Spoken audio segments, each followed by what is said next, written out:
Okay, Director Herndon? Yes, Right. Mr. Chair.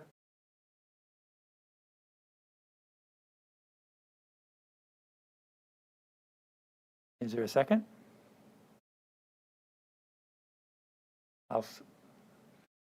Okay, Director O'Halloran seconds it. I'll second for discussion purposes. Thank you very much. So could the administration please talk to us about this? Good evening, President Peterson and members of the board. Keith Posley, Superintendent of Schools. We're asking for your acceptance of the two reports of the independent hearing panels that are before you. I'll ask Mr. Matthew Boswell to walk us through, and after which we'll be more than happy to answer any questions that you may have. Mr. Boswell? Yeah. President Peterson, members of the board, Matthew Boswell, Senior Director of Department of Student Services. Yes, so due to the fact that the independent hearings were scheduled on August 27th, 2021, the administration would not meet the state statute line of within 30 days of an expulsion order. The Milwaukee Board of School Directors will review the expulsion order and shall, upon review, approve, revise, or modify the order. Because the full board is scheduled for September 30th, we would fall short within that 30-day window. So at this time, we ask that the board approve the two expulsion orders. Okay, And this, every blue moon frequently happen because of multiple issues with parents' availability, so on and so forth. We try to accommodate as much as possible. But sometimes within the time frame of when the full board fall, you may have one or two expulsions periodically that may have to meet this special hearing. This is something that the administration is clear that we do not like when it happened, but the necessity of it happening is usually aligned with appropriate accommodations to a request. okay, any board members' questions or comments? Director Gulgandi? So just a clarification question. When a student is expelled, is it up to us to decide what, sending them to I think what's listed here is an MPS partnership school placement, or are we allowed to, I guess what I'm trying to ask is, are we really going to suspend a young person and perpetuate the school to prison pipeline for possessing marijuana? Administration? Yes. President Peters, members of the board, Matthew Boswell. Yes, so in reference with our student code of conduct, if a student possesses or has in his possession 5 grams or 5 bags, or is a repeated violation that is in alignment with our student code of conduct, a code of conduct that requires expulsion, or at least an expulsion hearing.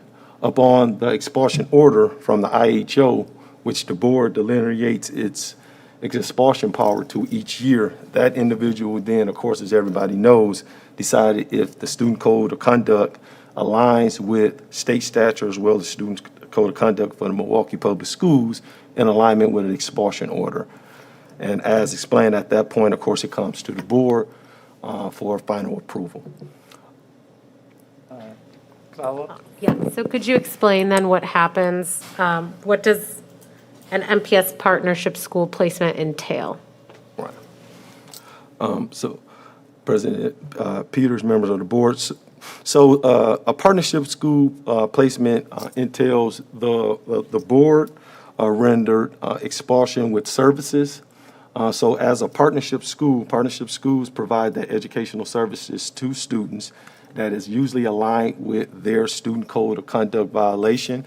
So student usually will receive services around anger management, services around AODA, counseling or guidance, as well as their regular educational services. This is an opportunity for the kid or the student to allow, for the district to allow the student to continue in school during the course of the expulsion order. Any other follow-up? Not at this time, thank Okay. you. Director Garcia.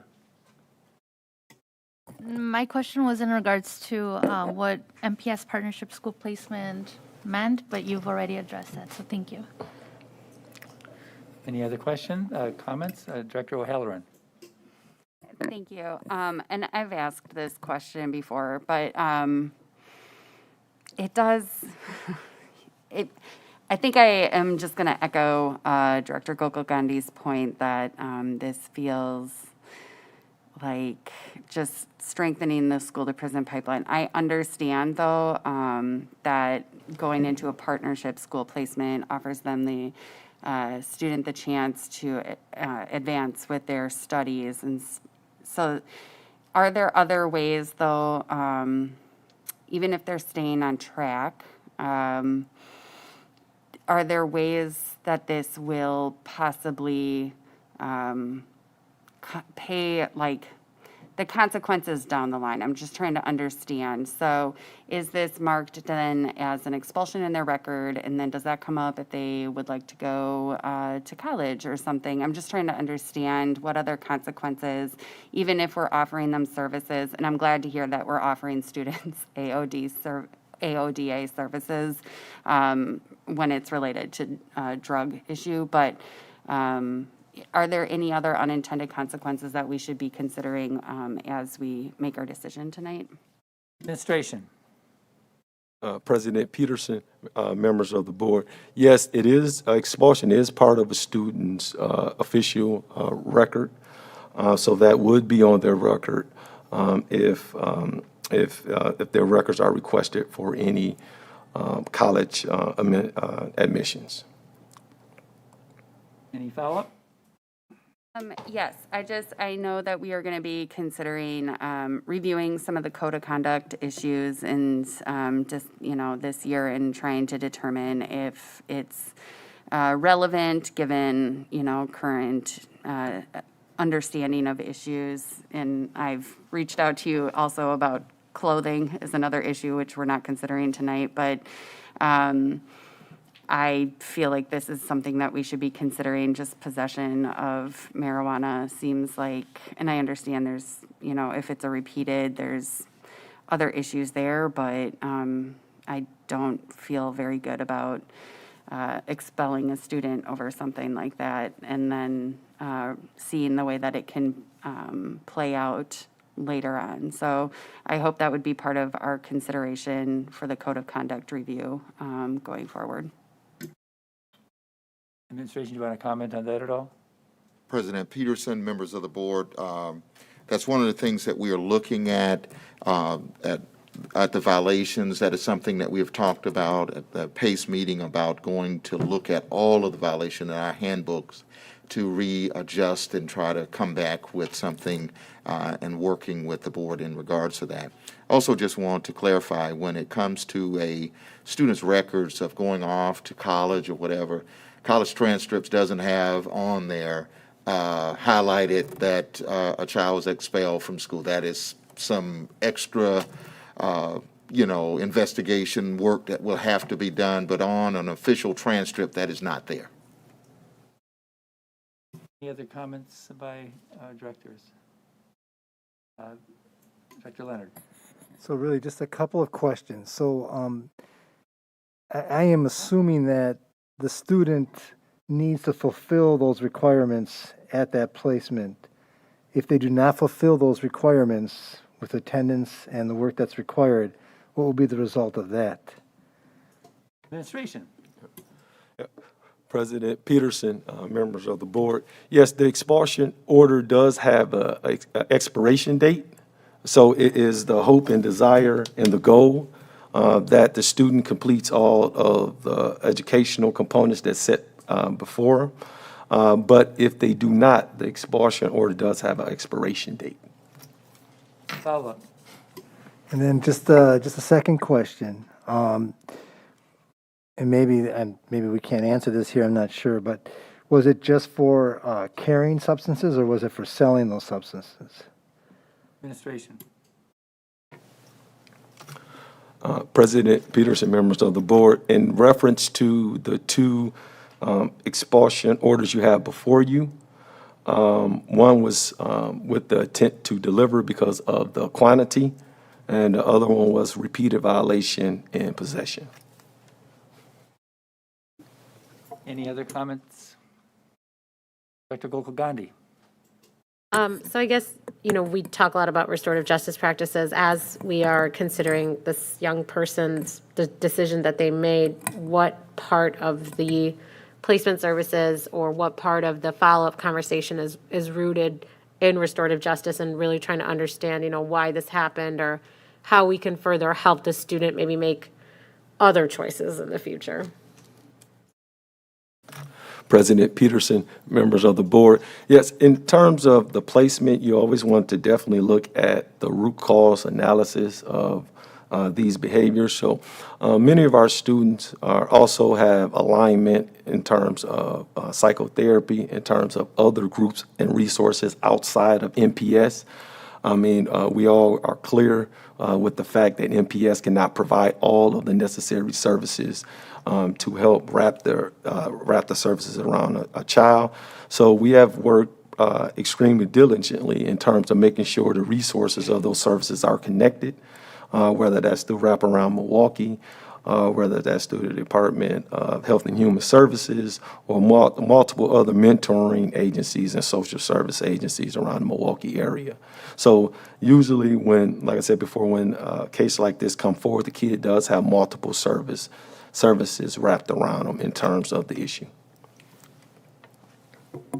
Any other comments by our directors? And Madam Secretary, if you could note that Director Taylor, Vice President Taylor is in our meeting at this point. Any other comments? Seeing no other comments, Secretary, please call the roll. On Director Herndon's motion, seconded by Director O'Halloran, to accept the reports of the independent hearing officers. Director Garcia. Aye. Director Gokul Gandhi. So just a clarification, we're voting to accept the outcome of the independent hearing officers, correct? The entire report. Okay. Yes. Nay. Director Herndon. Aye. Director Leonard. Aye. Director O'Halloran. Abstain.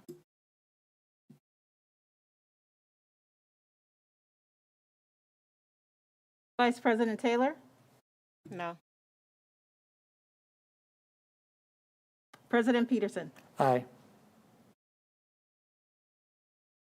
That's 4 ayes, 2 noes, 1 abstention. The motion passes.